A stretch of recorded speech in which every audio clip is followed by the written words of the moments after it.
those guidance documents really pertain to person-supported. However, for those working in these settings, you are a healthcare person. If you're working in a healthcare facility, you're considered a healthcare personnel. And we did have updates to the required personal protective equipment for your healthcare personnel. So that includes your direct care staff, including the nurses, the LPNs, the DSPs, the Qs that might be in the house interacting with the person supported. So that's also been updated. So we can also answer questions about the changes in the required PPE for those healthcare personnel staff.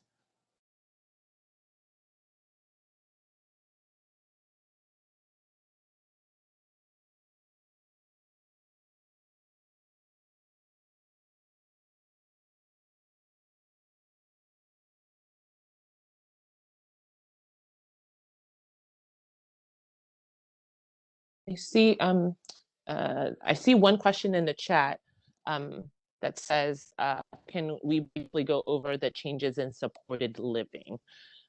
And then I think, Nelson, if you want to, again, we can kind of tag team both of the changes.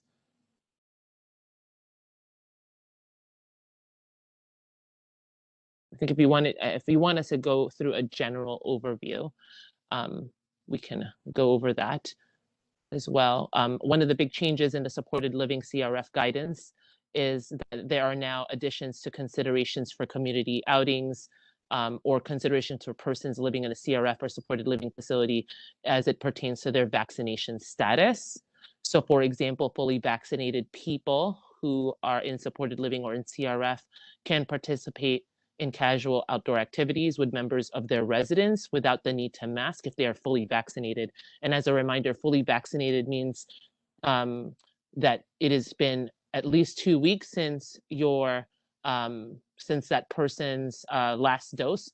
One, if it's a 1-dose series, or 2, if it's the second dose, if it's a 2-dose series, is a fully vaccinated person.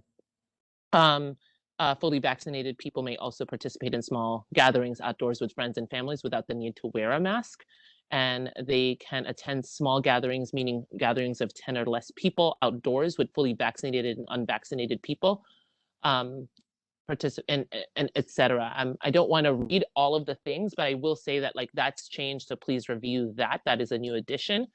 And if you have any specific questions about the changes, we're happy to go over that as well. Thanks.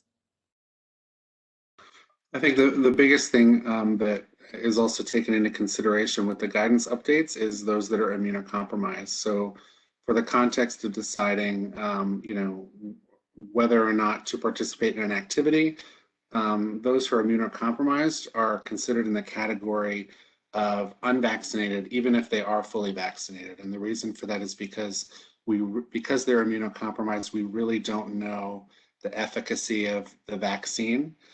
In that population. It could have worked okay, it might not, you know, because we haven't determined levels of titers and things like that for what actually constitutes immunity. And so for the purposes of deciding what activities to engage in and what category, those that are immunocompromised fall into the unvaccinated category.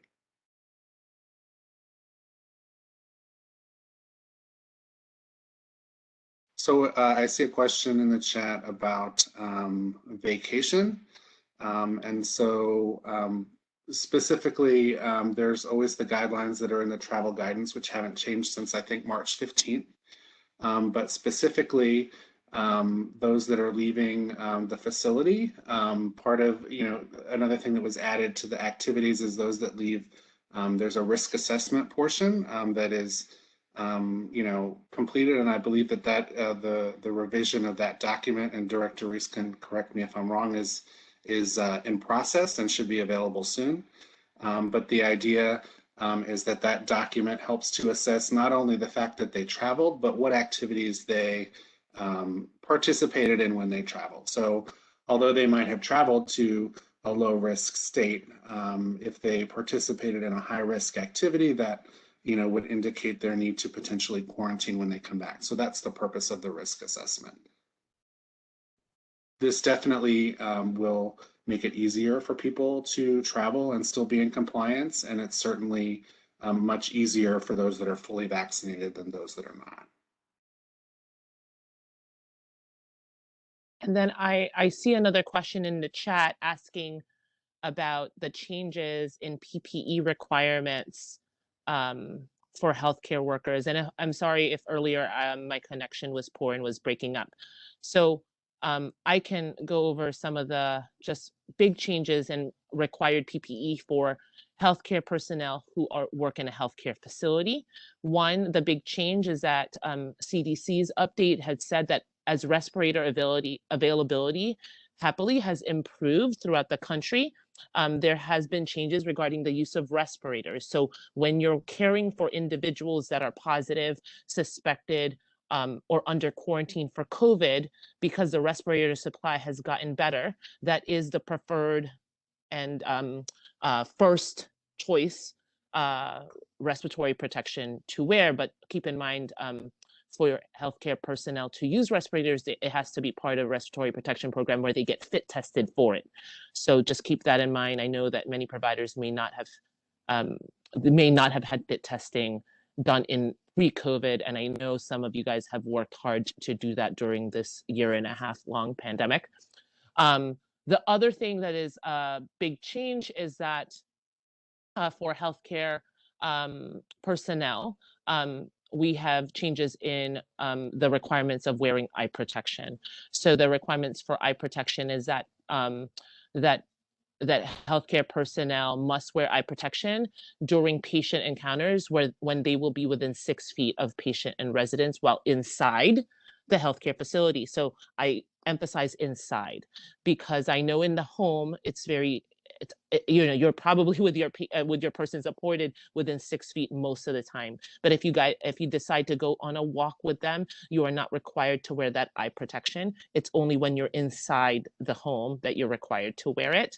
And that is one of the big change. The other change that might be pertinent to your staff is that if all of your staff are fully vaccinated and you have a dedicated staff space, meaning there is no possibility for a person supported to enter that space, like I know some of you have a basement where it's only for staff breaks, etc., then if all of the staff are fully vaccinated, then that staff in that dedicated staff space does not have to wear source control. They don't have to wear a mask or eye protection or socially distance. However, if one staff is unvaccinated, partially vaccinated, or immunocompromised, then everyone in that room, all the staff must wear source control, meaning a mask, and socially distance from each other in that break room. So that's the other change that I can highlight from our required PPE for healthcare personnel. So there's another question in here about the day program, and Director Reese can give a little bit of feedback to this, but we're actually in the process of also revising the day program guidance, and that's in process currently. I don't have an exact estimate about when that will be out, because there's multiple stakeholders that need to be part of that process. But we're certainly, we definitely understand the value of those programs, and we, want to be able to get those where they need to be as quickly as possible, but as safely as possible also.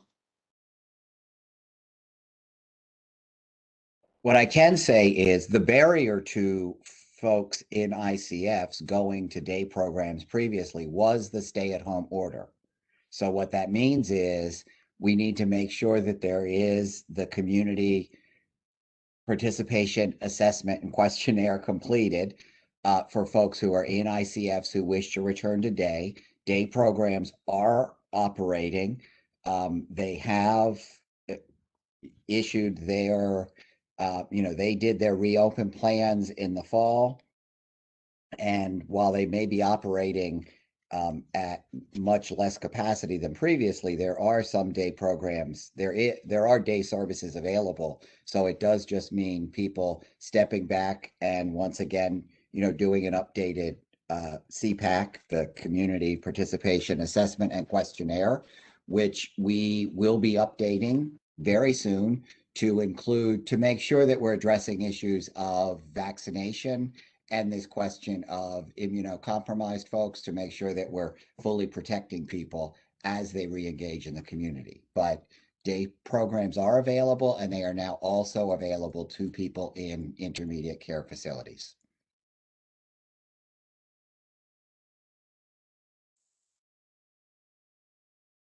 And there was also a request to provide the link for supported living, and that's in the chat. And I'll also say the easiest place, so if you go to coronavirus.dc.gov, there are two different tabs where you can find this guidance. One is called Phase 2, and the other is called Health Guidance. Under the Phase 2, you will see a list of the guidance along with those that have been updated, say updated in bold or in all caps right next to them. And you'll find the supported living guidance in both of those locations.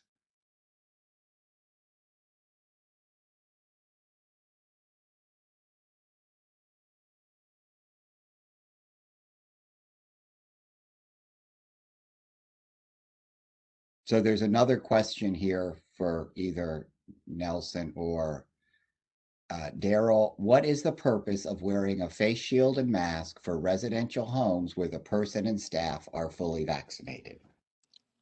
Thanks, Director Reese. I'll take that one. So thanks for the question. And I think you interpreted the PPE guidance correctly. And I just want to emphasize this to providers. So healthcare personnel, regardless of their vaccination status, even if they're fully vaccinated, even if everyone in the home is fully vaccinated, when they're at work, because that's their workplace and their healthcare personnel, they should continue to wear a mask, of medical face mask for source control at minimum, or a respirator even, as respirator supplies increase, and if they've been fit tested, they can use that for source control too. That's up to you and your facility policy.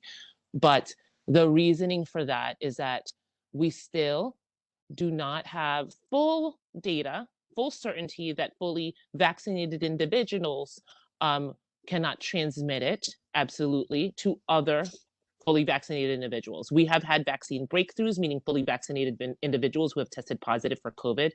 And the nature of the population that these healthcare personnel serve makes it so that we want to err still on the side of caution as we do take some vaccination status into consideration. So I think Director Reese has mentioned this in previous calls. This is like turning on a faucet. We do not have to turn it. It's not binary where it's off or on. Let's do it slowly and carefully, because our population, as everyone remembers, is vulnerable, and we want to still protect them while being able to celebrate that they're able to now go out into the community, and there's some relaxation of some of the restrictions before, but still doing it safely. So I hope that answers your question. That's a great question.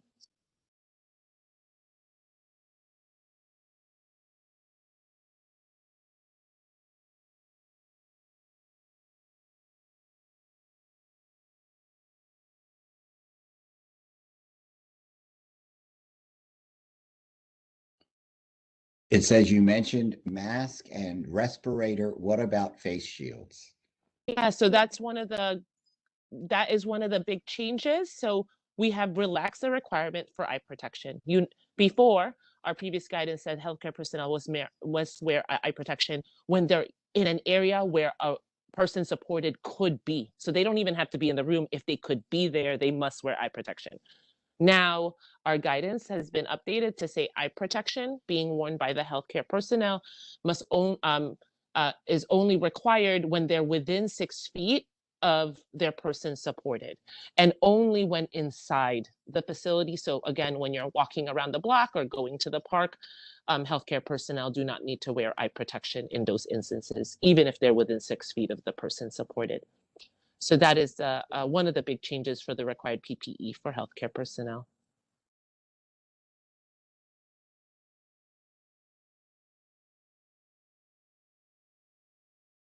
And since I don't see any questions, I'll ask just to clarify, when they are outside, they are still healthcare personnel. So even though the rest of us, when we're outside in an uncrowded area, can go without a mask, if you are a healthcare personnel and accompanying someone on an outdoor walk, you are still expected to wear a mask?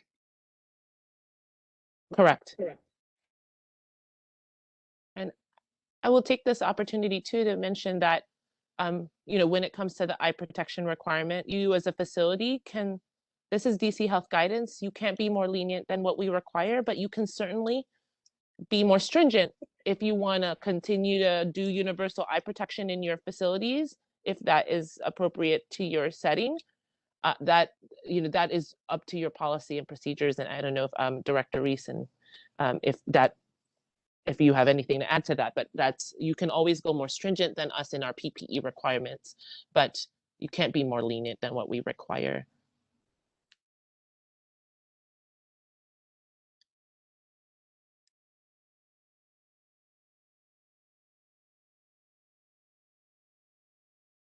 Okay, that may be all the questions that we have.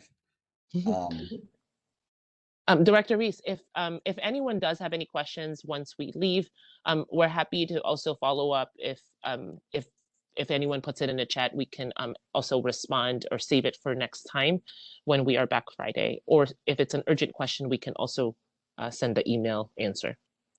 Thank you. Thank you.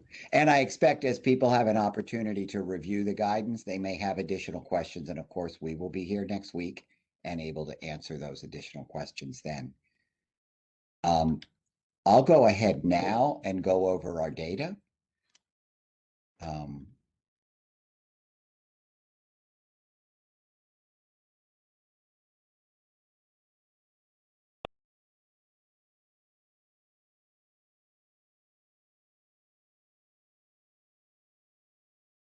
Which I'm happy to say looks very much like the data that I shared with you last week. So as of today, still, there have been 428 people who have tested positive for coronavirus. Director Reese, can I just interrupt you for 1 second? Because of the size of the screen, I'm just going to go ahead and hide your video so people can see the presentation a little bit better. Thanks.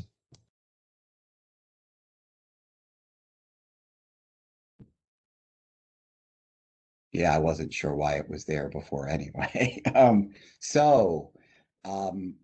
As I said, 428.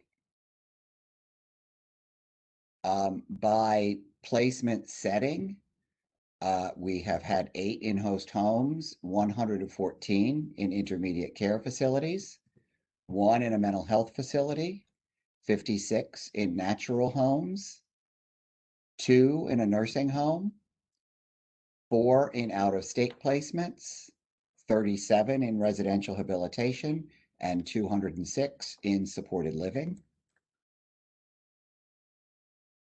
And as I said, these numbers haven't changed since last week. This represents about 38% of people who live in ICFs have contracted coronavirus. Of those, 10.5% have died from, it's been confirmed that they died from coronavirus. Of those who've contracted it, 20% or 23 people have died, but only 12 of those are confirmed as COVID deaths. In natural homes, those 56 people who've contracted COVID represent 6% of the people in natural homes. There were, of the 56, 5 deaths. All of them have been confirmed as COVID, representing about a 9% death rate.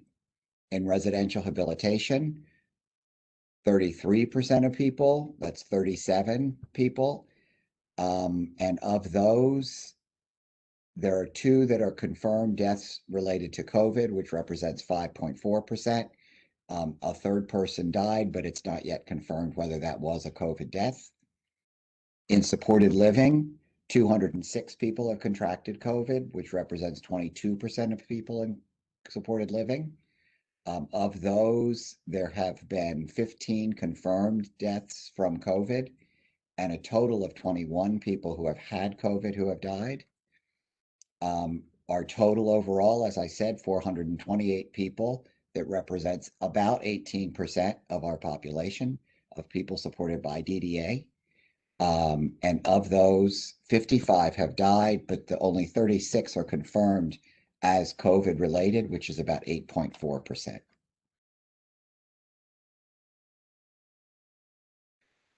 As I indicated in the last week, so far in the month of May, we have had no new COVID diagnoses.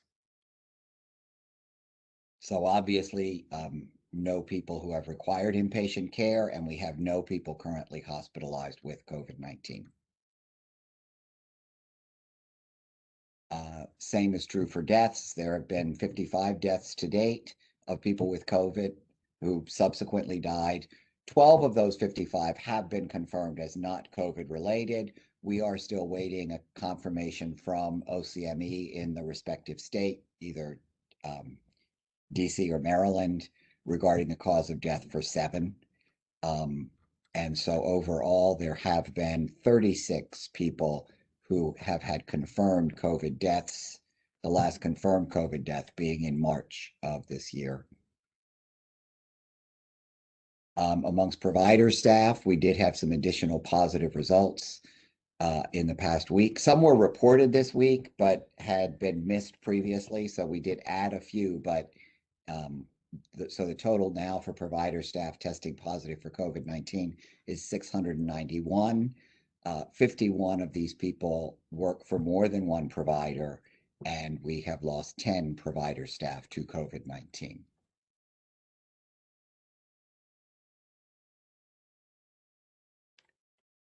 So one of the things that we talked about last week, and then we sent something out during the week, indicating that, as we move forward in this forum, that it would be very helpful to not only have this opportunity where people can write in their questions and we can respond, and where we can either provide or ask other agencies to provide education, but also to make sure that we're providing a forum where we can learn from each other. We sent something out this week asking if there were any providers that were willing to share some of their lessons learned in the last year. And I would like to thank Mr. Jallo from Health and Joy, who has agreed to share information. And Mr. Jallo has been made a panelist. So if you could unmute, you can please share the information that you had shared with us via email. So.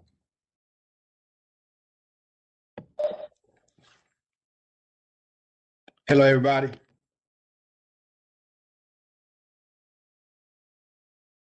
Thank you for the opportunity for me to be able to share my experience today.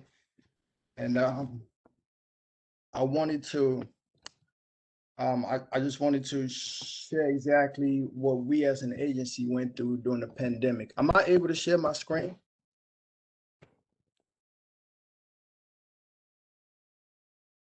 I think he can give you that ability if you see share up at the top. And you drop down to my screen, you can say share my screen. Okay.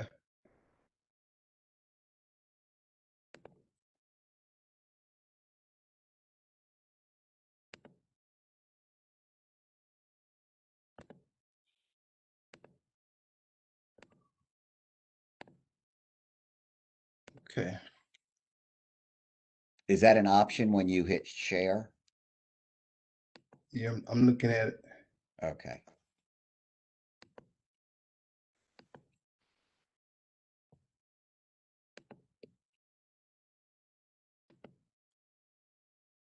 Okay. Okay, can you see it? Yes, we can. Okay, hello everybody once again. So this is my experience as owner of Health and Joy Services, and during this pandemic, obviously everybody went through their own experiences, and for us, we went through a learning experience personally, individually as leaders, and as staff, and the families that we support, but also as an organization. And we all know COVID-19 did a lot of things, and most of which we shared during these meetings. And a lot of us as providers and as individuals, meaning each person that provides support within this field, we have our own personal experiences. And my experience my perspective, COVID-19 took away life. Loved ones, the L word is loved ones, the I is interactions, the F is friendships and fellowship, the E is education or entertainment. Basically, we were all living in fear every day. And that was my perspective. And for me, I had my own personal issues and concerns mentally and professionally with COVID or within COVID. However, most of the experiences that I experienced, a lot of us in this panel or in this setting also experienced those things. We know DC was shut down and we couldn't provide services within the day programs. And for us, we are IDS and in-home support provider.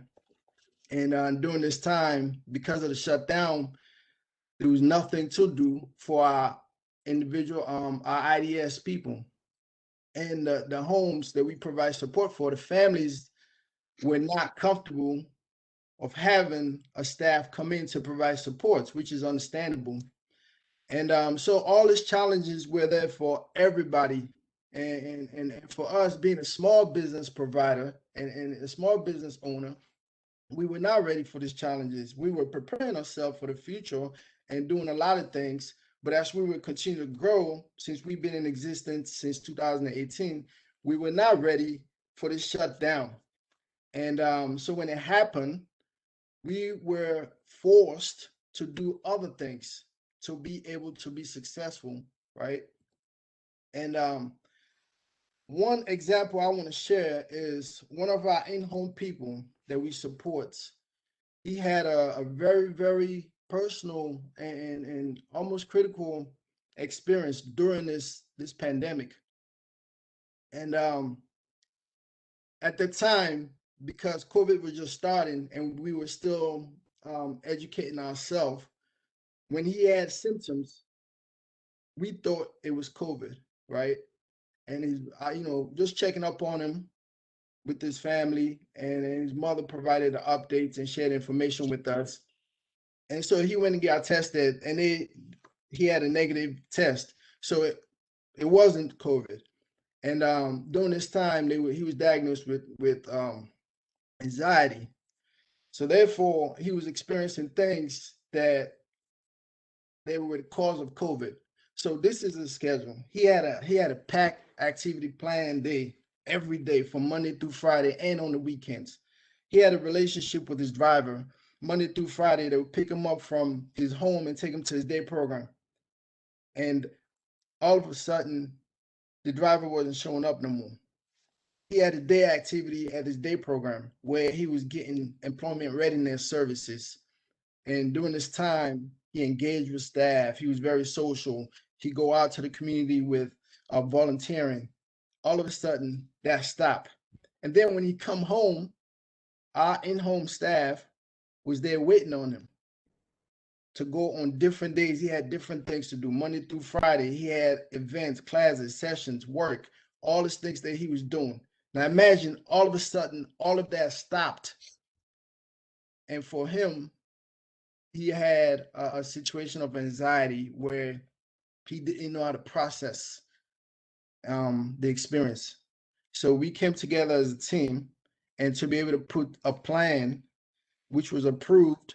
Thank God for the remote support services that we had to utilize more than 20%.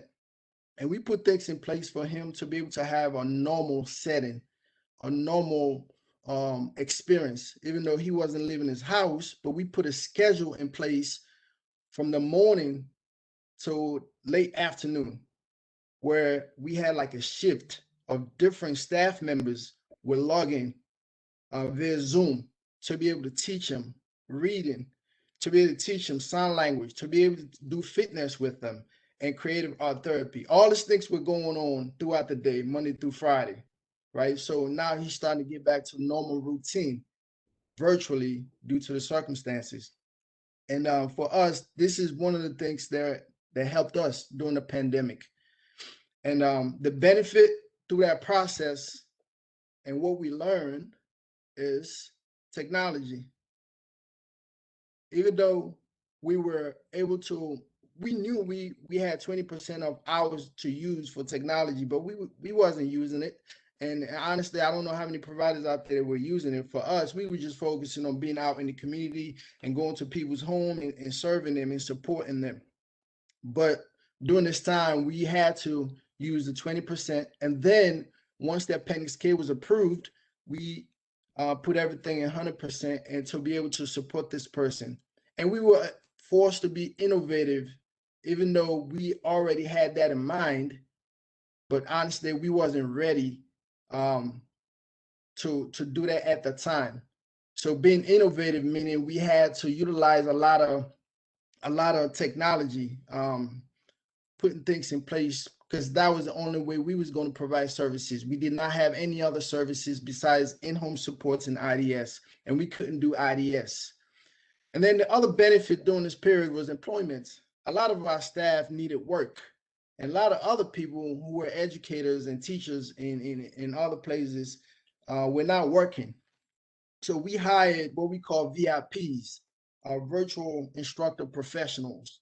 And these people were able to log in on different shift, different hours to be able to provide these services that I just shared about. And these are the benefit that we gain through this pandemic.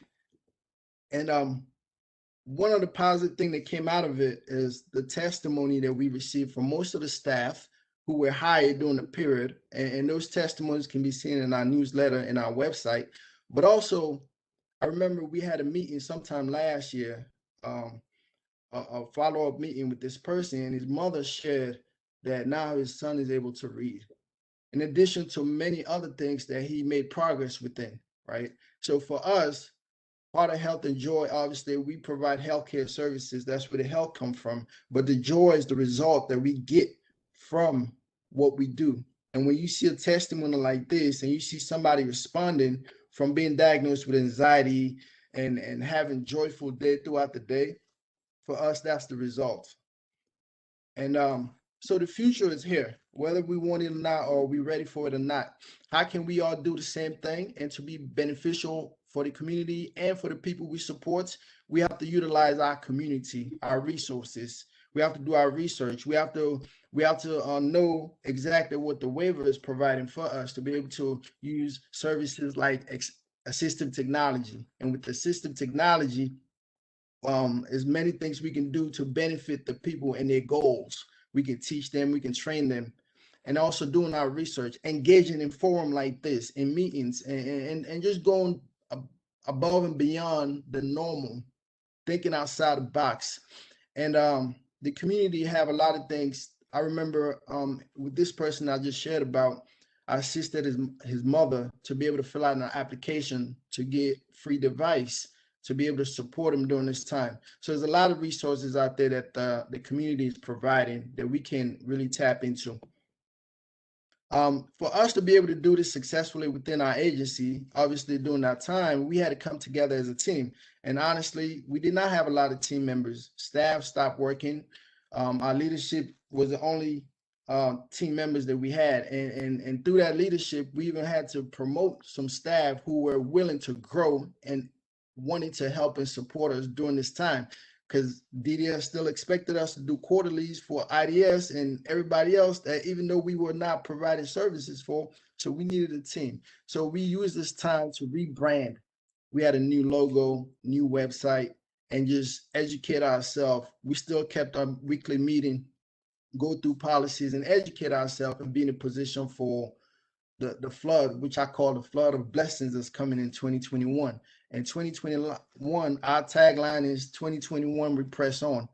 And for us to be able to press on as we are doing right now, we had to go through that situation.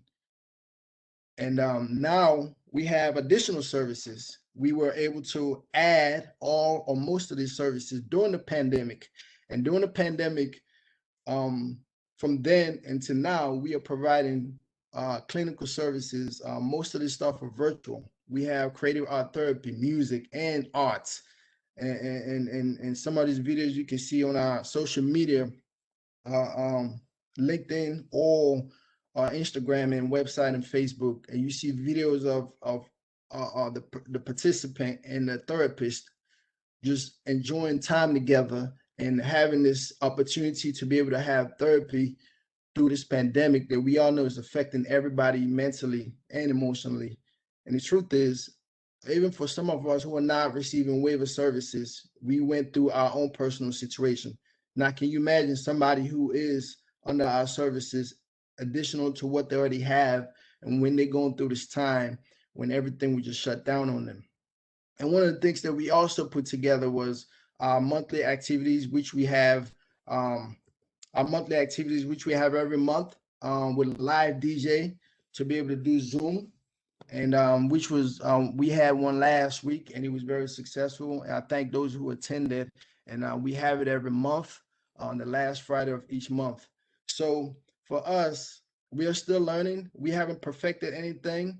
I just believe that this pandemic, although it took away life, but now it's time for us to take life back, and the life is our living. We taking back our inclusion. We taking back our familiarity of things that we used to do, and we taking back our education and entertainment, and just engaging in our environments and keeping people in position for growth. Thank you for your time, and if any question, I'll be willing to answer, and if I don't know, I'll just throw it back to Director Reese. Thank you so much for sharing that, because I mean, what you talked about was how it was such a challenge, and yet you had to adjust because of the pandemic and learn to support people in even better ways, and in ways that our hope is, as we move forward, we'll take everything we learned during this really challenging time and offer more options to people. And so, on that note, as we wait for any questions, so just please stay with us, I'd also ask if Crystal can talk briefly about some of the upcoming technology training and the certification program that we have some providers participating in.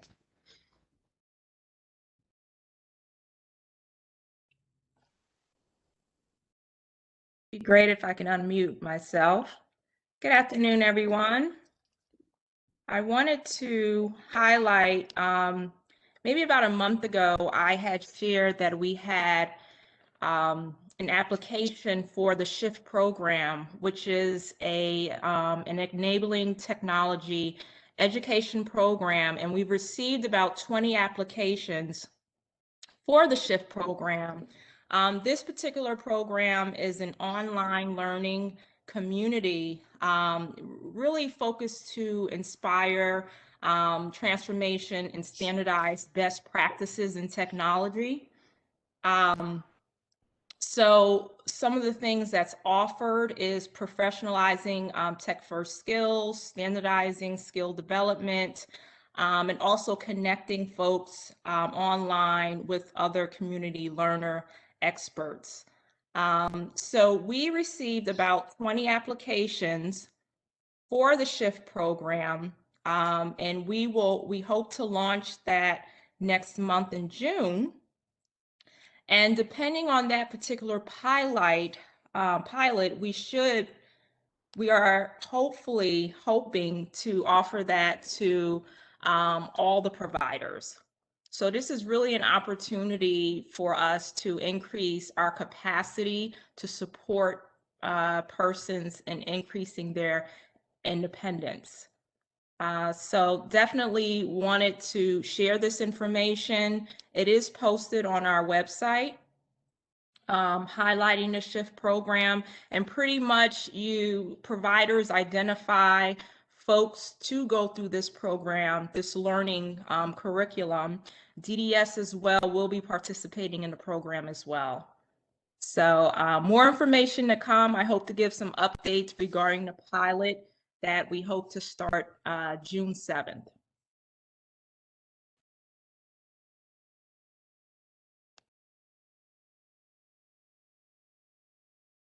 And any questions, I'm happy to answer.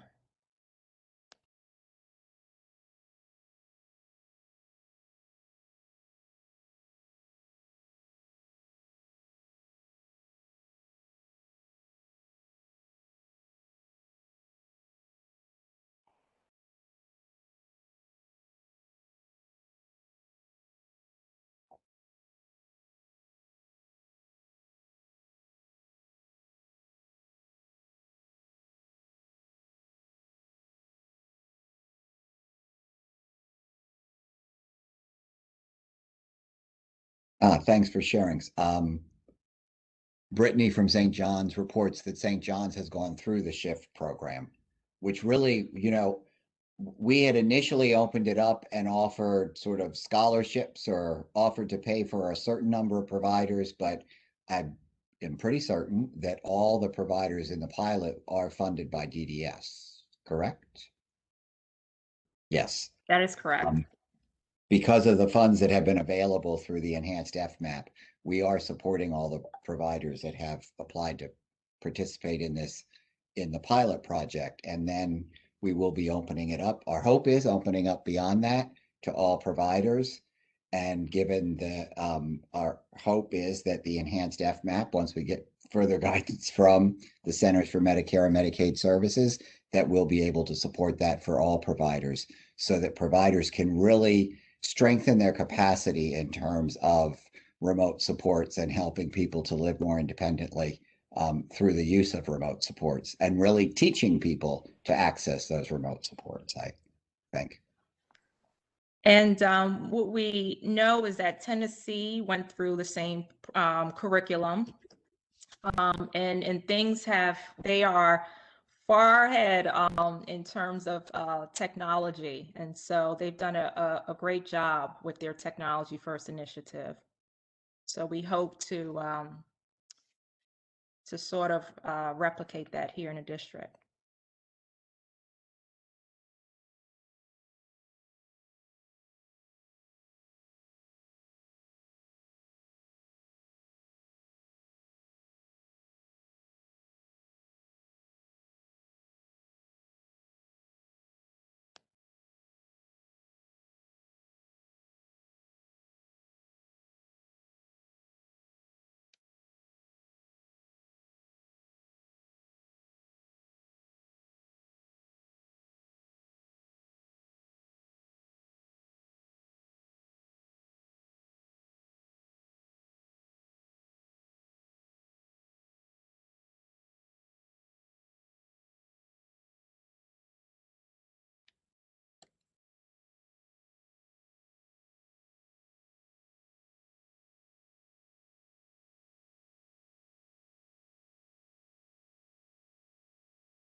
Well, I don't see any additional questions. I am just noticing as I look over here at my data that I didn't share this week. We continue to make progress. I'm really happy to report at this point, we are at, in terms of the people that we support, 70%, and 69 point something, but rounded up to 70. 70% of the people that we support have had at least one vaccine. We're supporting to make sure that they get that second vaccine in the instances where they got either Pfizer or Moderna, and continuing to work with folks where they have concerns about getting the vaccine or questions about the vaccine or some hesitancy. So, especially in our group settings, things have been going very well. At this point, 96% of folks who live in ICFs have had at least one vaccine. 92% of people living in residential habilitation have had at least one vaccine. Things are looking pretty good. Supported living, we're at 78%. The one area where I think we still need some additional push and some more education and support may be in natural homes. Although that is still above 50%, it's at 53% of people in natural homes who've gotten at least one vaccine. And like I said, overall, we are at 70%. So this is, I think, really wonderful. And especially, our folks who are in the congregate settings, where, as we saw from the data, they're at the highest risk of contracting COVID, that we really have seen a really strong uptake in willingness to get the vaccine. And so we'd like to see that. We'd like to see that across the city and across the country. I mean, the way that we move past this pandemic is by all of us becoming vaccinated. The staff vaccines are at 42%. Just so that you understand the difference in the reporting, the staff is people who are fully vaccinated, and that is at 42%, which is frankly a little disappointing. Although, as I've said before, and I think is important to note, that is a range. And you know, the range is the whole range in terms of percentage of staff going from as low as 9% in some provider agencies all the way up to 100% in some. And you know, included among those where over 70% of the staff have been vaccinated are some of our large providers. Included in some of those where the performance is reported as pretty poor, frankly, have also been some of the large providers. We have had one opportunity, and maybe we need to have some more opportunities for providers to share the techniques that they have used to increase vaccination rates amongst their employees. Because as I say, it is at this time quite a range. Overall, it's at 42% fully vaccinated. However, it is nice to see that there are a number of providers who are above 70%.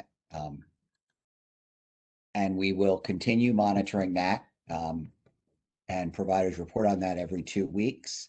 So apparently some folks have entered questions in the attendee. They've addressed them to all attendees. Panelists are not listed as attendees. So those of us who would answer the question can't see the questions.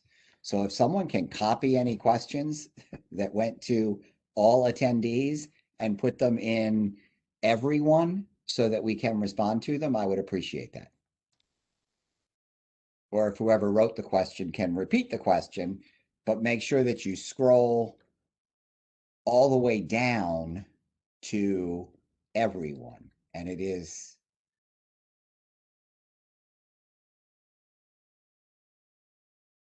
you do have to scroll down to find where it says everyone.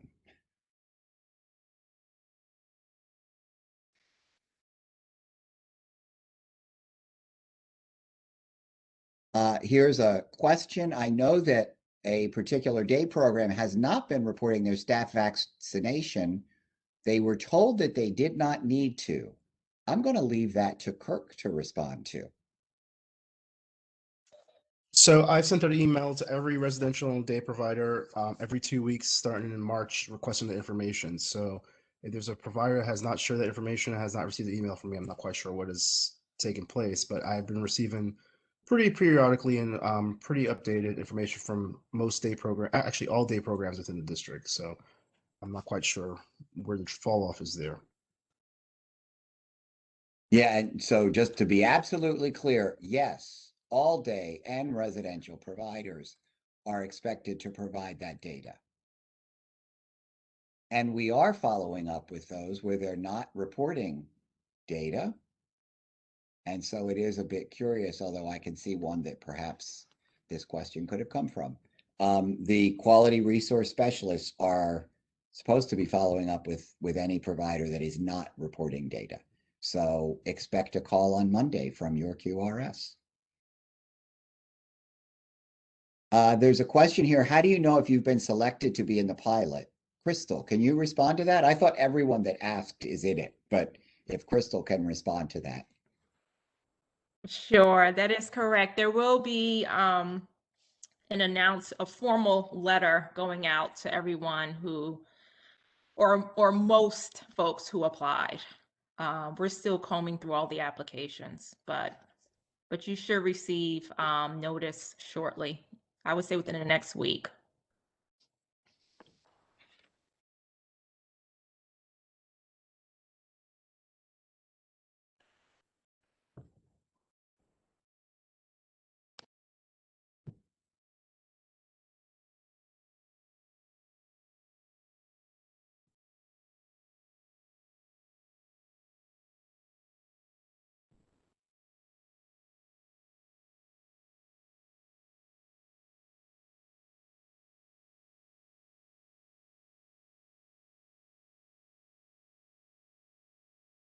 So I assume there are no other questions to all participants. And I don't see any other questions, and it is now 1 minute before 1 o'clock.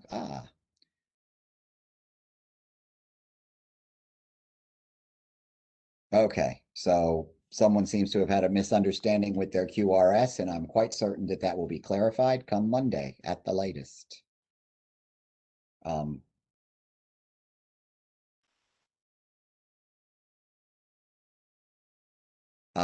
And that's someone said, thank you, Haj, for the presentation. Absolutely. It really is great to hear. And I know I've seen the notices about your monthly Friday evening events. You know, I know that you all have really adapted during this and appreciate the work you've been doing and appreciate that you shared with other folks today. So with that, it is now 1 o'clock. I hope everyone has a wonderful weekend, and we will talk with all of you next week. Thank you.